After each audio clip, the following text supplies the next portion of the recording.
ميشيل الحجل اللي قبرها اتفتح بعد 4 سنوات من وفاتها، ولقوا ان جسمها لسه ما اتحللش، ووشها طري جدا، وملامح وشها زي ما هي، ووشها وشعرها اللي كان محلوق او ما فيش شعر عندها عشان هي كان عندها سرطان، لقوا شعرها مغطي نص وشها.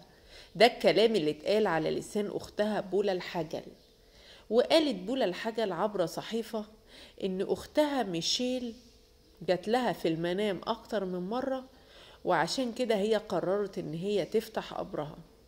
واخدت بولا الحجل اخت ميشيل الحجل موافقة من الكهنة ومن الكنايس عشان يسمحوا بفتح القبر بتاع اختها ميشيل، وتم الكلام ده في 20/5 سنة 2023.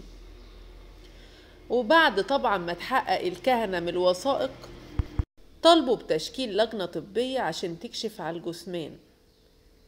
وتابعت اختها بولا وقالت ان الكاهن وافق على فتح المدفن، وكان برفقته احد الحراس وكان اسمه جوزيف. وقالت على لسانها ان هم فتحوا قبر اختها بعد ما ماتت ب4 سنين. وعلى كلامها برضو بتقول ان وجه اختها ميشيل لسه طري زي ما هو، وشعرها بيغطي نص وشها، مع العلم ان هي اتدفنت من غير شعر ومن غير حواجب. وقالت بولا الحجل ان جسد اختها ميشيل ما تحللش، وان النعش بتاعها طلع منه ريحة حلوة مقدسة. وطبعا افكركم بميشيل الحجل ان هي كانت عارضة ازياء معروفة جدا، وفي نفس الوقت كانت اخصائية تغذية لبنانية. وفي سنة 2016 فازت ميشيل بلقب وصيفة ملكة جمال لبنان. ميشيل ماتت صغيرة وهي في عمر الشباب، عندها 24 سنة، وده كان نتيجة إصابتها بمرض السرطان. وعانت وتعبت ميشيل كتير جدا وهي بتواجه المرض ده. وكانت ميشيل مخطوبة، وهي وخطيبها كانوا بيستعدوا للجواز قبل طبعا ما تصاب بمرض السرطان.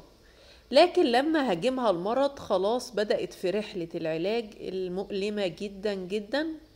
وكانت ميشيل عندها أمل كبير إن هي تخف وترجع لحياتها تاني كعارضة أزياء، لكن طبعا القدر والمرض كان أقوى منها، وللأسف انتصر السرطان على ميشيل في الآخر.